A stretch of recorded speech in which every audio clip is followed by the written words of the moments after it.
I'm Burt Lancaster. I'm at the Museum of the Soviet Armed Forces in Moscow.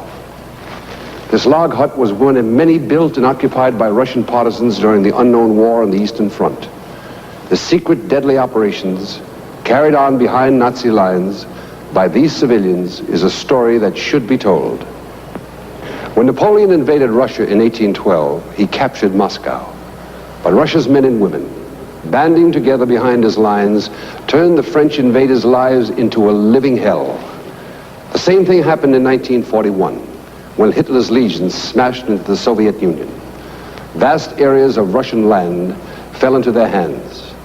But like mushrooms after a rain, a people's underground sprang up to harass, to attack Nazi formations, to blow up their ammunition dumps, to wreck their trains.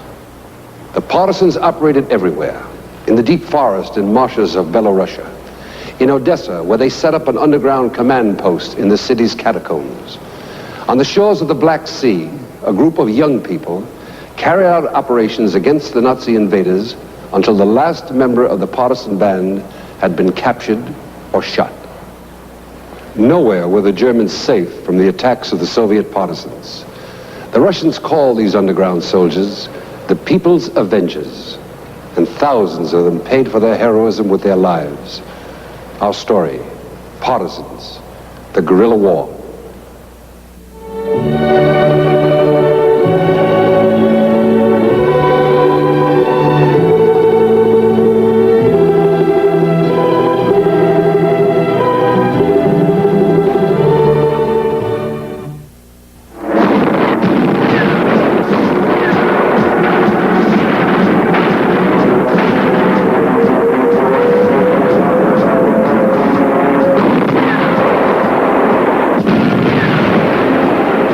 Under heavy fire, but still fighting back, the Red Army in the summer of 1941 was reeling from a massive surprise attack.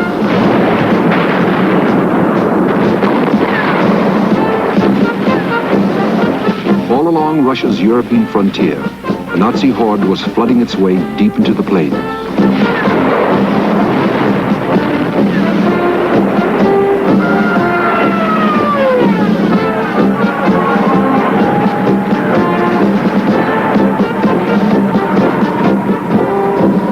It was the heaviest, fastest, most merciless assault ever launched.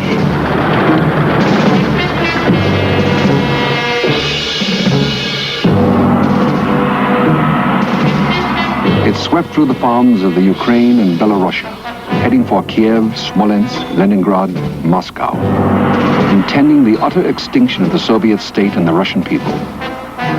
That was Hitler's plan. Hermann Goering announced, this year in Russia, around 20 to 30 million people will die from starvation. The population of some nationalities have to be reduced.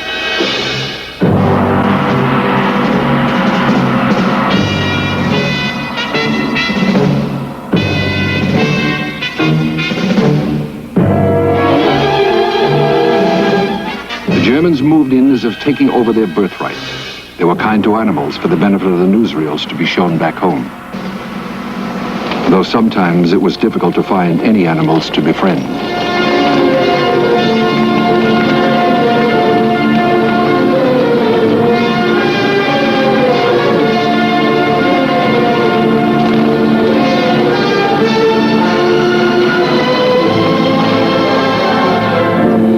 For any civilians who survived the fighting and the execution squads that followed, there would be two possibilities in the event of a German victory.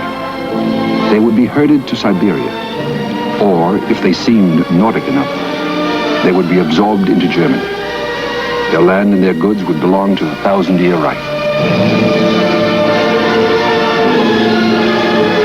It was called the New Order. Hitler thought the Russian people had no choice but to accept it.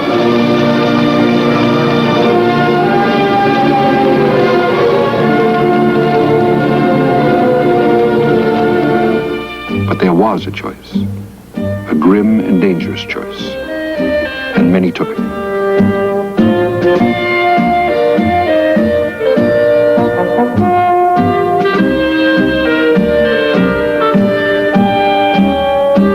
The partisan movement was born. Outraged, driven by love of country and home, the streams coalesced into a flood of resistance.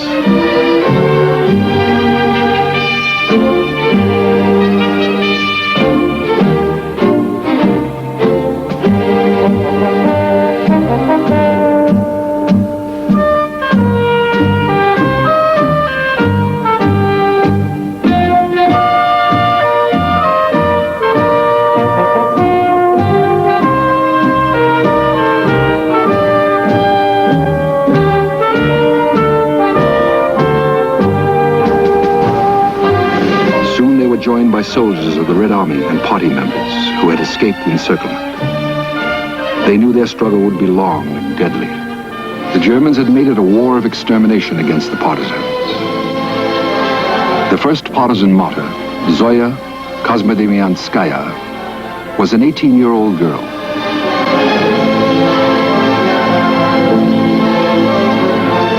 In the fall of 1941, Zoya operated behind the German lines during the Battle of Moscow. The Nazis caught her and hanged her in the village square. She was awarded the Order of Hero of the Soviet Union.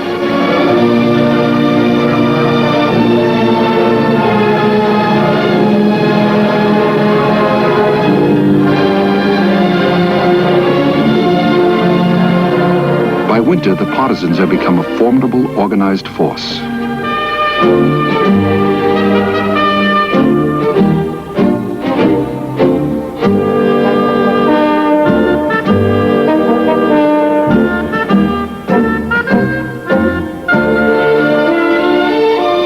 Where there was a will, there was a way. Ill-equipped at the beginning, the partisans often armed themselves by a simple expedient. They captured weapons from the enemy. The knife, the grenade, the rifle were their tools. Machine guns were at a premium. Modern artillery, a dream.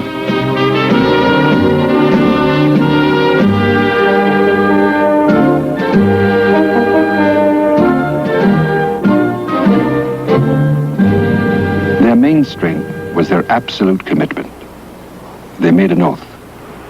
Я, гражданин Великого Советского Союза, верный сын героического русского народа, клянусь, что не выпущу... As a citizen of the great Soviet Union and loyal son of the heroic Russian people, I solemnly swear not to lay down my gun until the last fascist pig on our land is destroyed.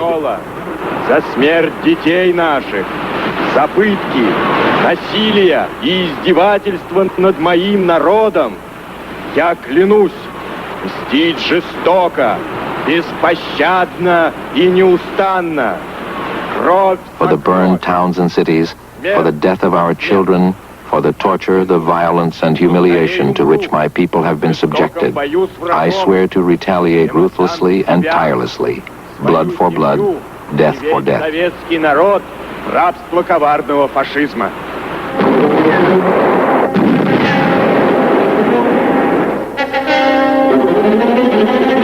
Some of the partisan bands won national fame for their daring and effectiveness. One group, called the Young Guard, operated in the city of Krasnodar. They became folk heroes.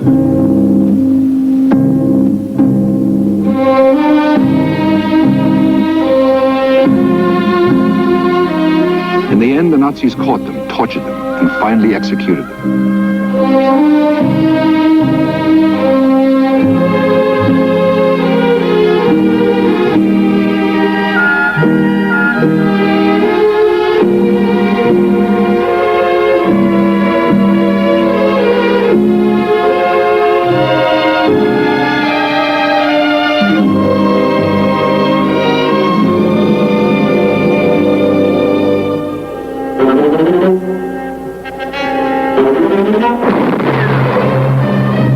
At first, the partisans had no mines, hardly any explosives, but they did what they could.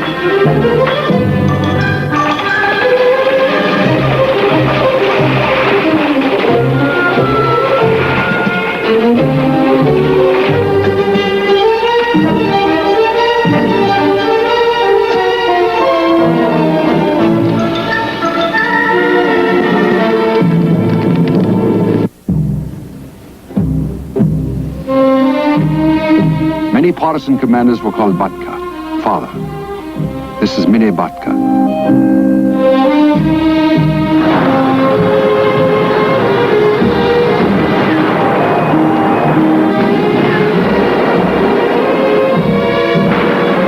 Minai Batka's real name was Shmirov.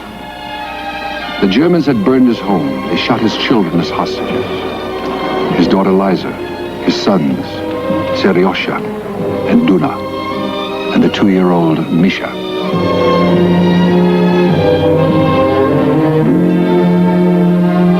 Minai Batka was a name the Germans learned to fear.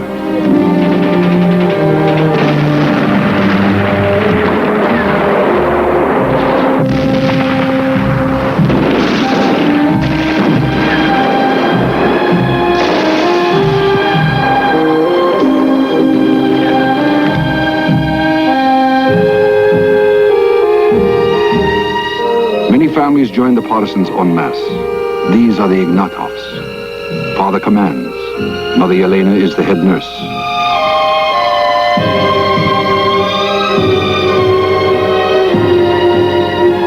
Yevgeny and Gennady, their 2 sons, were miners. On one mission, they blew up a German supply train. Both became heroes of the Soviet Union, posthumously. From then on, this partisan unit was known as the Yevgeny Gennady Group. The unknown war will continue in a moment. The Partisans. The Soviet press never revealed the partisans' real names. This is Grandpa. Grandpa only went public when the war was over. He was one of the most famous commanders. His real name was Kovpak, and he had been mayor of the little town of Putivl in the Ukraine before the war.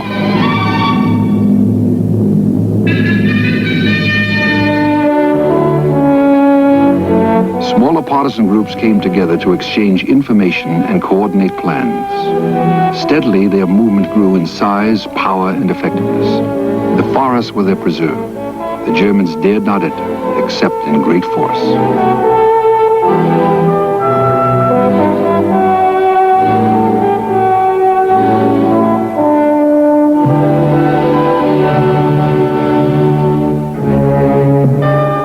Overconfident, the Germans had not prepared properly for winter. Even less had they expected such savage, hidden enemies behind their lines.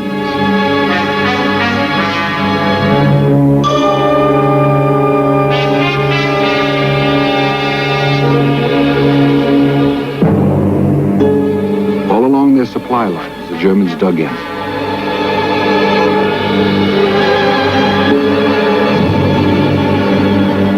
No Nazi was safe. The night belonged absolutely to the partisans. By day, they made sudden, devastating raids. And then they vanished. In 30 below zero cold, the partisan bands roamed to Belarusia and the Ukraine. At first, hundreds of them. Then, thousands.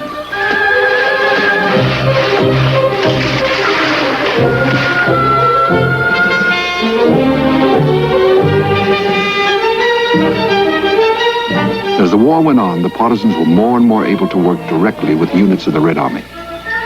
They went out on reconnaissance patrols.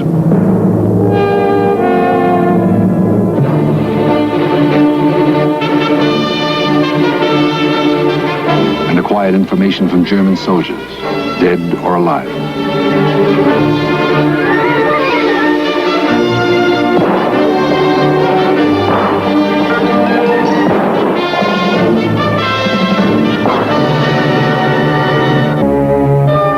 Lighter moments in the partisan war. It isn't easy to fire a captured gun when the breech blocks have been removed.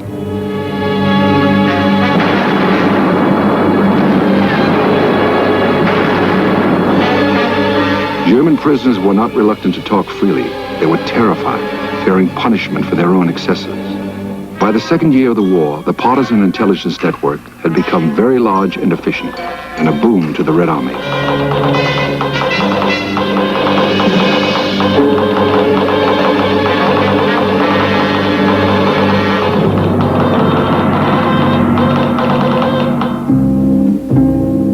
No one will ever know how many partisans were killed. Certainly there were very many of them among the 20 million Russian people who died in the unknown war.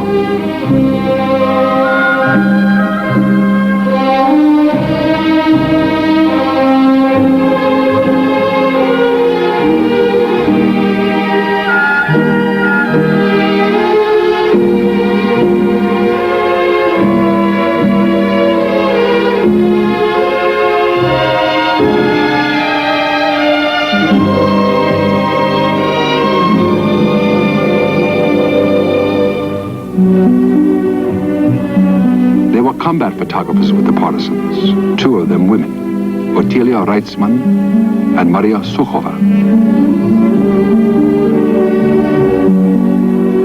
Maria was killed during a partisan attack. This is Maria's last film.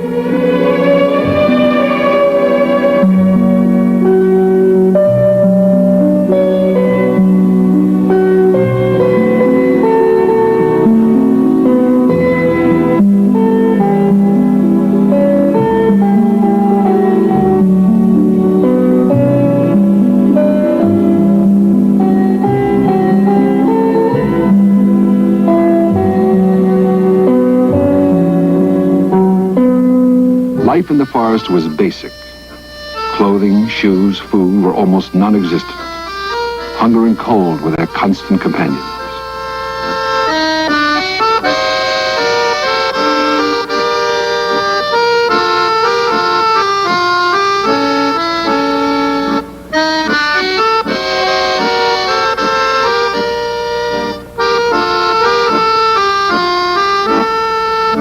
In better times, many of them had been city dwellers.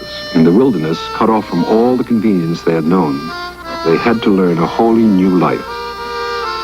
A life without ease.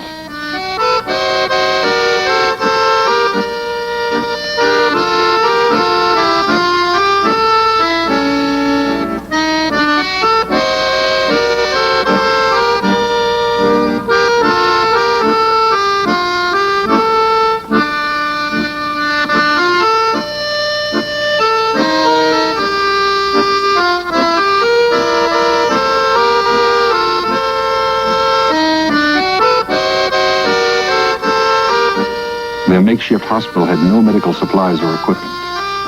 The only anesthetic was a glass of vodka. Often they amputated with a handsaw.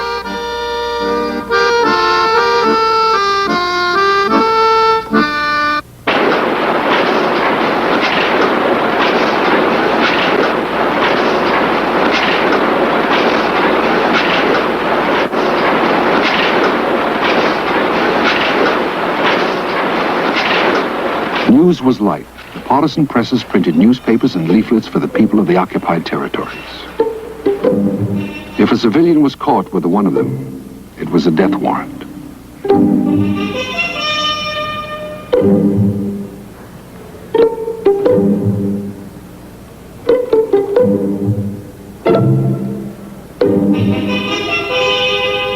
Outside, the tide was turning. Stalingrad, the first great Soviet victory. An entire German army destroyed.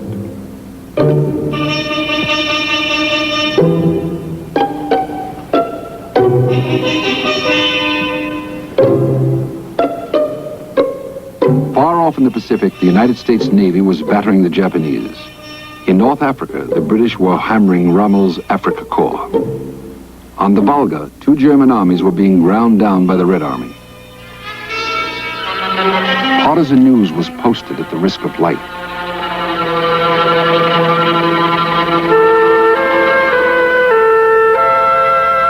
This woman carries the lethal news hidden in the long distaff she uses for spinning wool into yarn. The word passed secretly from house to house by what seemed innocent means.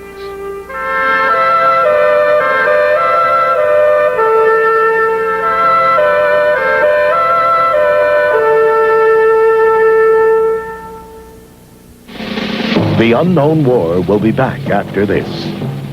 The Partisans. Often the youngest were the ones most accustomed to reading. They were listened to with interest. And often it was the youngest who were the quickest observers.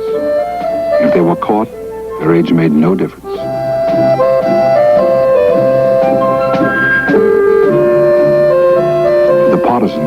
The little ones were heroes too.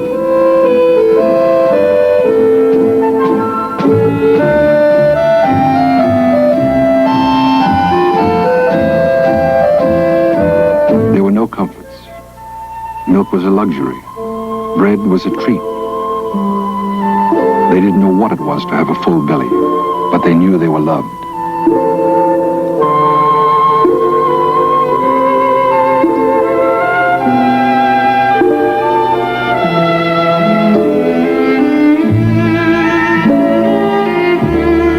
Occupied Polotsk, site of an orphanage. The Germans had a plan for Polotsk.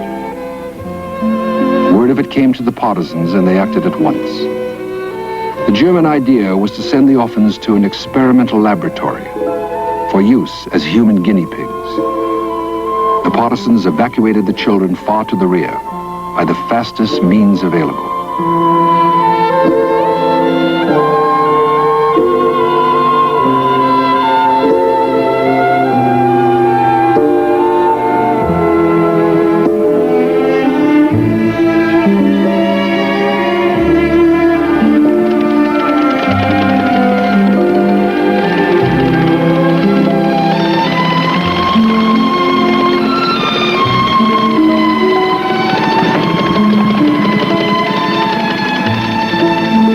Teacher, Valentina Ivanovna, still tells the story today.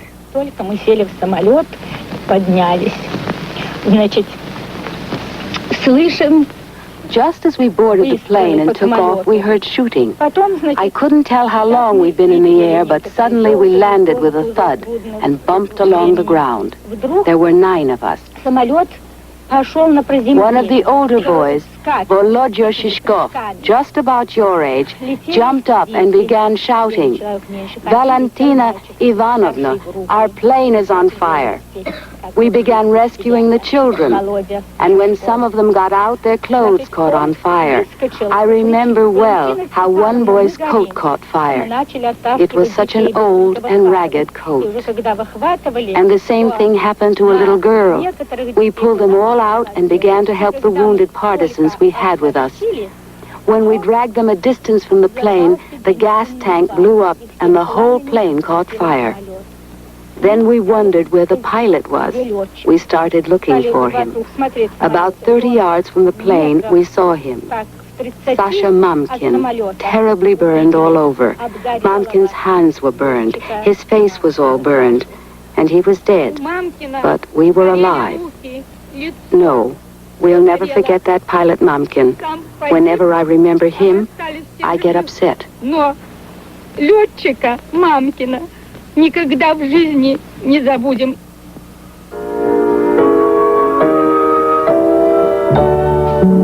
Valentina Ivanovna's orphans were lucky. Vladimir Shubin works at a plant in Minsk.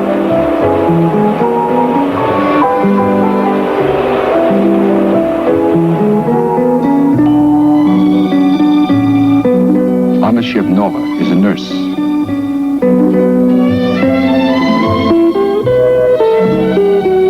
Anatoly Ladko is a locomotive repairman. Margarita Yetsunova went back to Polotsk, but not to the orphanage. Simon Korzhakov is chief technical officer aboard a refrigerator ship.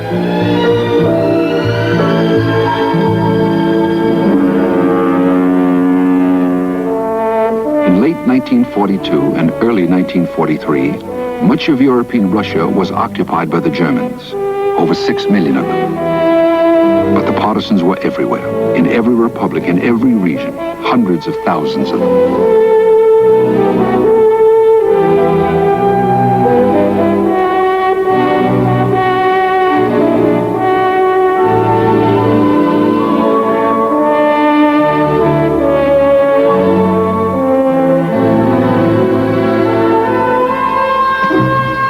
Soviet High Command set up a central headquarters for the partisan movement. It was headed by Panteleimon Ponomarenko, a communist leader from Belarusia.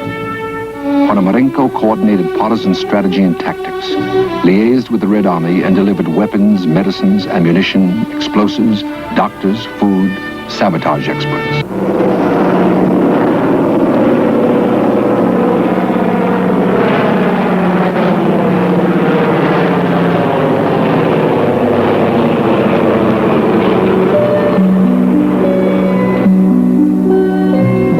of 1942, the Germans had to employ 15 field divisions, 10 security divisions, 27 police regiments, 144 police battalions in their efforts to handle the partisans. 2 years later, 10% of all the Axis troops on the Eastern Front had been drawn into the partisan war.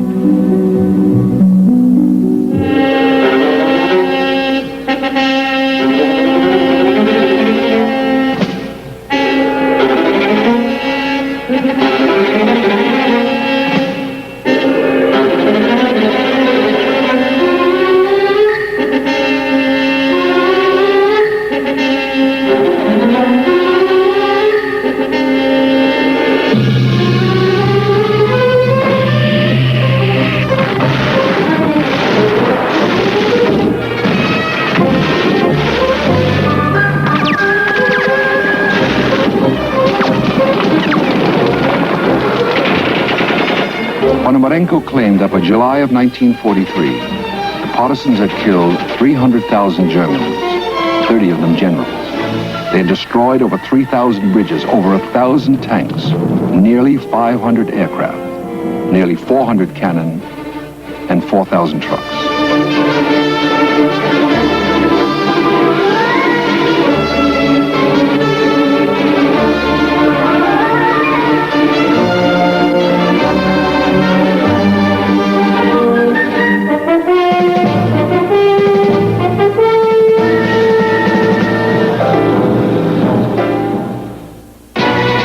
The unknown war will continue in a moment. The Partisans. Germans entered the forest with caution. From time to time, they mounted expeditions to comb the woods. The outcome was usually the same. The partisans would fight, inflict casualties, and then slip away.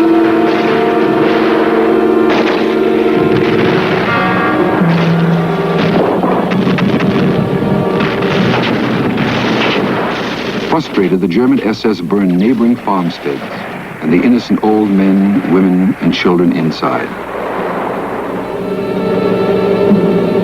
It was enough merely to be suspected of being a partisan.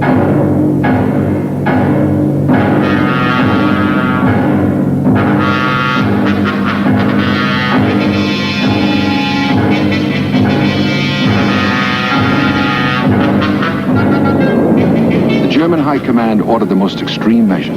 To them, the lives of Russians had no value. Only unusual cruelty could terrorize the population.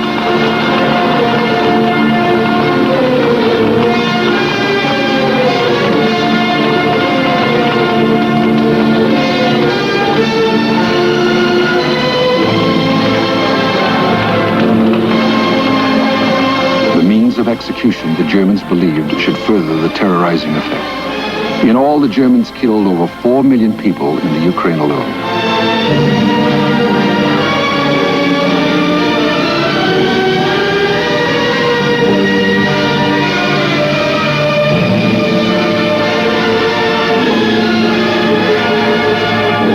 In Belarusia, 2.25 million people.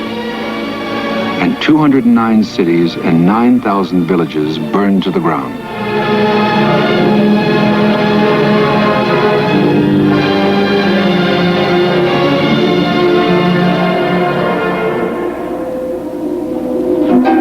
Traitors, collaborators. They got their reward.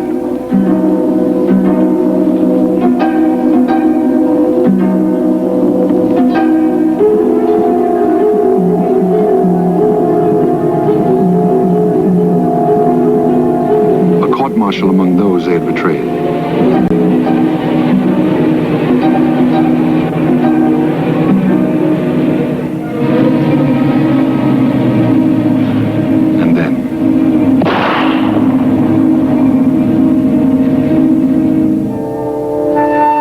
Eventually, the partisans controlled an area as big as Holland and Denmark put together. One of their large domains was in Belarusia. They called it the Rudebeltskaya Partisan Republic.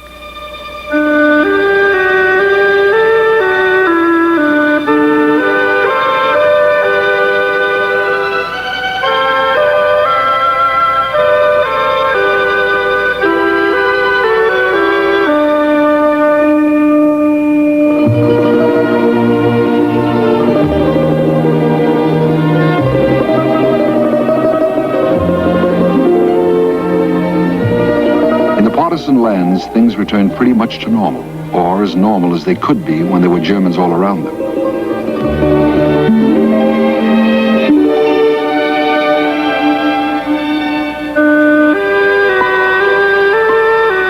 Kids went back to school.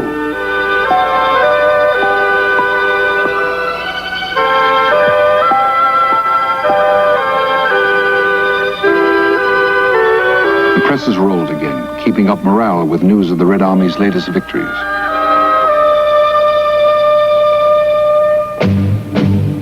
The partisan areas were safe training grounds. New groups were constantly forming.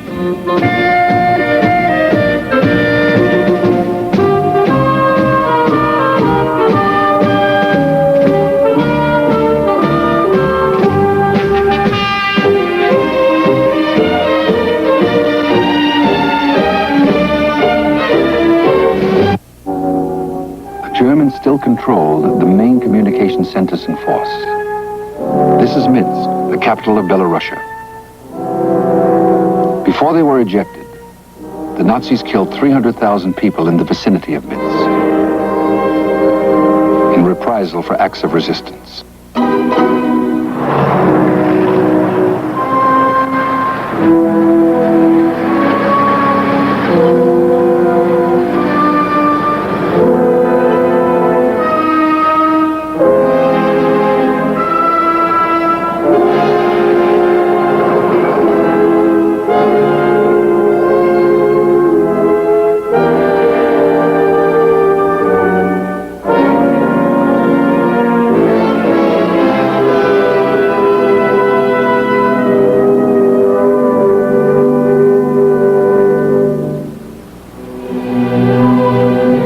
Occupied cities, many turned into saboteurs. They broke down communications, disrupted production, destroyed stockpiles, assassinated Nazi officials.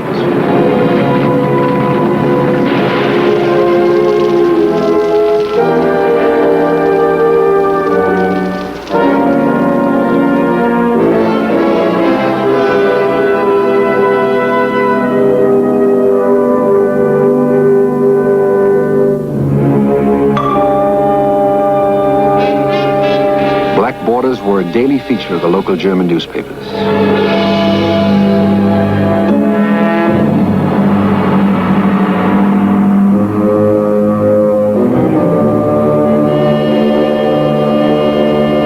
Wilhelm Kuba, Nazi High Commissioner of Belarusia, Hitler's representative in Minsk.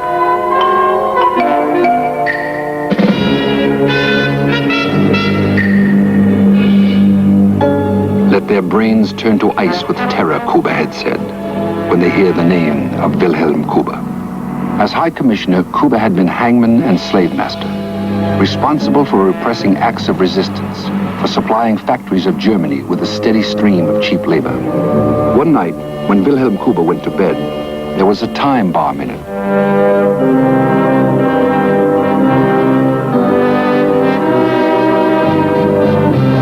Kuba's executioners were members of the Minsk underground, Osipova and Mazinik.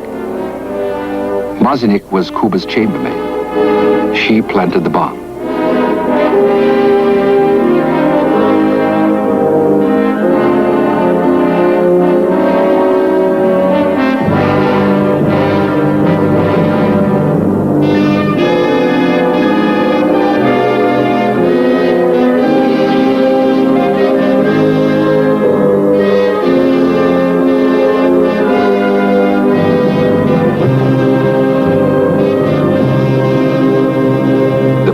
Supplied by Panteleimon Ponomarenko, chief of the central headquarters of the Partisans. Years later, he talked about it. This is the so-called magnetic bomb. The Partisans unanimously called it Queen of the Bombs. At the very beginning of the war, we didn't have any. The Germans wrote in one of their works about the Partisans that Mr. Ponomarenko supposedly bought from Switzerland 7,000 watch mechanisms and made time bombs with them. Actually, we sent 750,000 to the enemy rear. In that light, the mere 7,000 the Germans referred to meant nothing. The Soviet people made every one of them. And that's how those two women blew up Cuba. They put the device together one evening and set it for 24 hours later. The next day, they put it in Kuba's bed. The unknown war will continue in a moment. The Partisans. Kursk, in central Russia, in July 1943. The most colossal armored battle in the whole history of warfare. At Kursk, the Soviets demonstrated their undeniable military superiority over the Germans.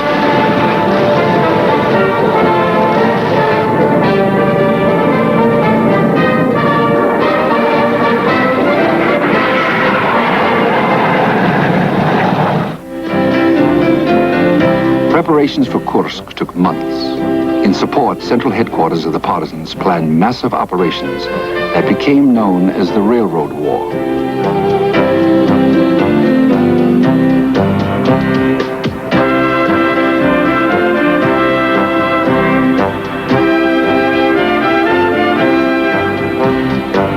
The Partisans' mission was to deny the Germans free use of their supply routes. Both high commands, Soviet and German, saw the coming Battle of Kursk as critical to the entire course of the war. The Germans began to mass more troops and material than they had used in their initial invasion of Russia. The Partisans were to slow down this process, then block further reinforcements and ammunition supplies once the battle was joined. The partisan operations covered 270,000 square miles. 100,000 partisans took part.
Germans were losing 300 locomotives a month and over 90 miles of track, despite their best efforts to keep the traffic rolling.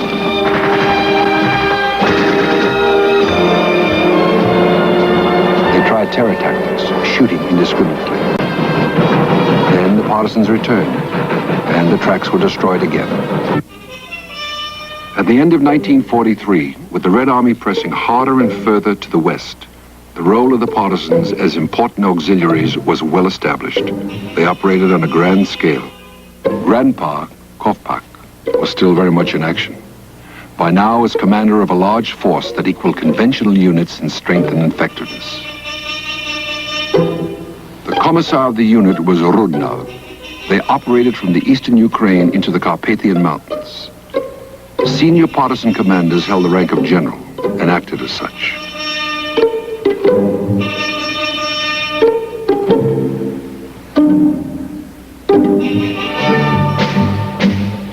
The Partisans' tactics changed. Their campaign of sabotage continued, but in addition, they were now strong enough to mount raids on the scale of regular military operations. Marching now with their own artillery, they could annihilate a garrison, liberate entire towns and villages.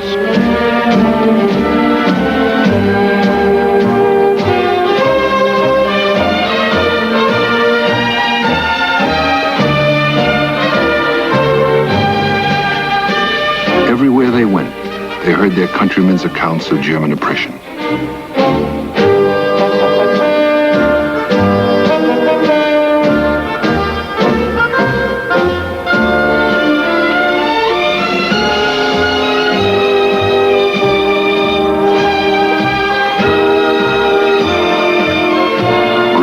and his people still had to improvise. They did that very well. In their long marches, they had to ford many rivers, the Dnieper, the swamps of Pripyat.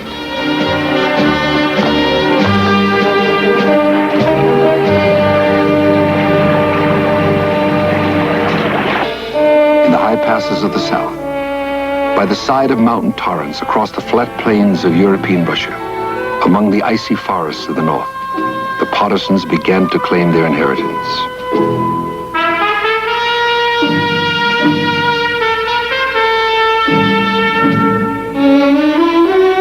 More and more frequently, the Red Army and the Partisan forces attacked simultaneously, the hammer and the anvil.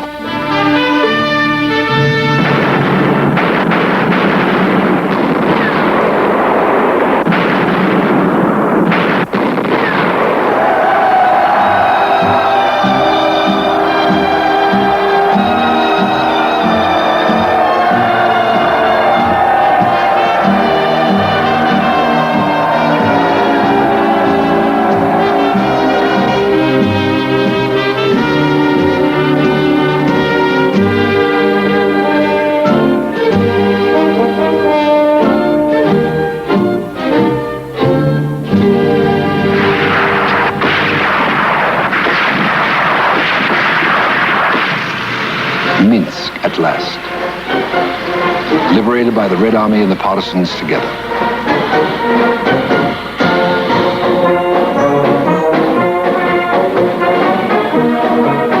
The Partisans had been a true army of the people, these soldiers of the forest in the night, and they had fought the people's war.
After the end of the war, the Partisans paraded again. It was as if a whole nation was on the march. They came from the Baltic, Moldavia, the Ukraine, Karelia, the Caucasus, the birchwoods near Moscow, Belarusia, from cities and towns and villages, from the far north to the Black Sea.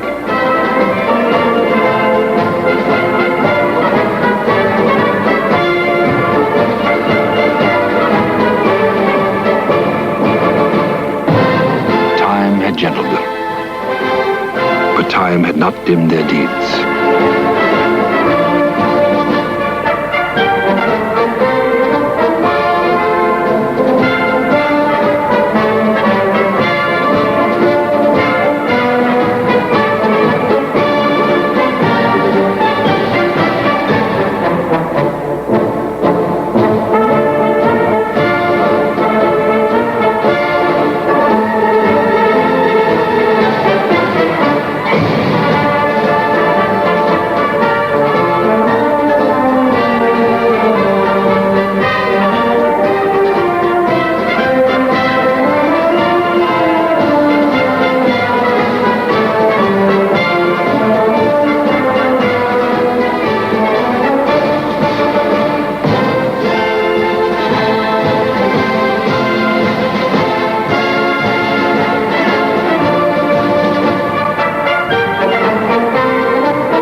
next story, the Battle of the Seas.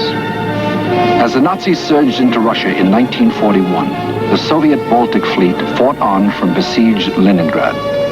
Far to the south, the Soviet Black Sea Fleet was involved in the sieges of Odessa and Sevastopol. There, Soviet Marines fought some of the hardest battles of the unknown war.